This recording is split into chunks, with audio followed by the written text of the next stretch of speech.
Right, ప్రస్తుతం AP CM Chandrababu Naidu మాట్లాడుతున్నారు. Live చూద్దాం. కానీ భారతదేశంలో మొట్టమొదటి నుంచి డబ్బులుండే వాళ్ళు, డబ్బులు లేని వాళ్ళు, లేకపోతే బలహీనులు, బలవంతులు అందరికీ ఒకే ఓటు తప్ప రెండో ఓటు లేదు. ఆ ఓటు ద్వారా ఈరోజు దేశంలో ఒక విధంగా చెప్పాలంటే రాజ్యాంగాన్ని మనం కాపాడుకోగలుగుతున్నాం. ఎప్పుడైనా సరే ఏ నాయకులైనా సరే అతిగా ప్రవర్తించినా, రాజ్యాంగాన్ని దుర్వినియోగం చేసినా మళ్ళీ కరెక్ట్ చేసే శక్తి ఓటర్స్కు ఉంది.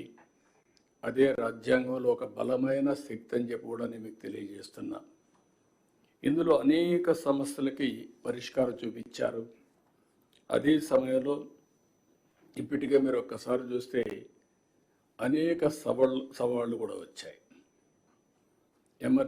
ఎమర్జెన్సీ లాంటి చీకటి రోజులు కూడా వచ్చాయి.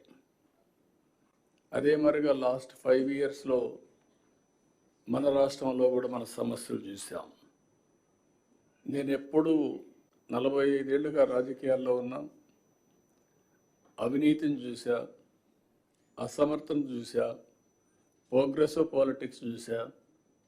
అదే మరి కొంతమంది ట్రెడిషనల్ పాలిటిక్స్ చేస్తూ వచ్చారు. కానీ ఇలాంటి రాజ్యాంగాన్ని తమ చేతుల్లోకి తీసుకొని ఏ విధంగా ప్రాథమిక హక్కులను కూడా పూర్తిగా కాలరాశారో మనం చూసాం. అంటే ఒక్కోసారి రాజ్యాంగంలో కూడా కొన్ని కాస్ట్లీ మిస్టేక్స్ జరుగుతూ ఉంటాయి.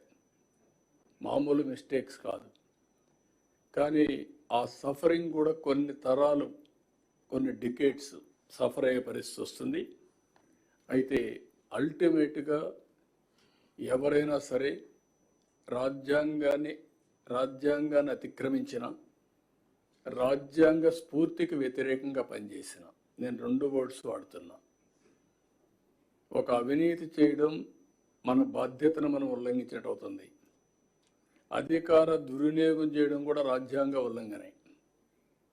రాజ్యాంగం ఒక పవిత్రమైన ఆశయంతో మనకు ఒక బాధ్యత ఇస్తే, సమాజంలో ఒక గౌరవాన్ని, గుర్తింపునిస్తే, ఆ గుర్తింపుని ప్రజల కోసం మనం ఉపయోగించాలి తప్ప మన స్వార్థం కోసమో మన ఎగోతోనో మనం చేస్తే అది కూడా తీవ్రమైన నష్టాలు జరుగుతుంది.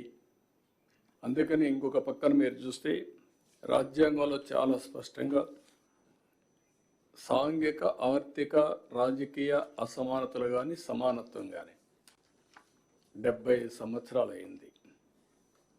ఇప్పటికి కూడా మనం అనుకున్న లక్ష్యాల్ని, ఎవరైతే స్వాతంత్రం కోసం త్యాగాలు చేశారో వాళ్ళ యొక్క విలువల్ని గౌరవించడం కానీ, ఏ స్ఫూర్తి అయితే రాజ్యాంగాన్ని రాశారో ఆ రాజ్యాంగాన్ని అమలు చేయడంలో ఇంకా మనం ముందుకు పోవాల్సిన అవసరం ఉంది. ఈరోజు ఇంకొక విషయంలో మీరు ఒకసారి ఆలోచిస్తే, ఆర్థిక సంస్కరణల వల్ల సంపద సృష్టిస్తూ ఉంది. సృష్టించిన సంపదను లాస్ట్ మైలు తీసుకుపోవడంలో ఇంకా కొన్ని సమస్యలు ఉన్నాయి. ఒకసారి ఆర్థిక స్వాతంత్రాన్ని అందరికీ ఇవ్వగలిగితే ఆటోమేటిక్గా సామాజిక న్యాయం కూడా జరుగుతుంది, రాజకీయ ప్రాధాన్యత కూడా వస్తుంది. మళ్ళీ ఇవన్నీ కూడా ఇంటర్లింక్డ్.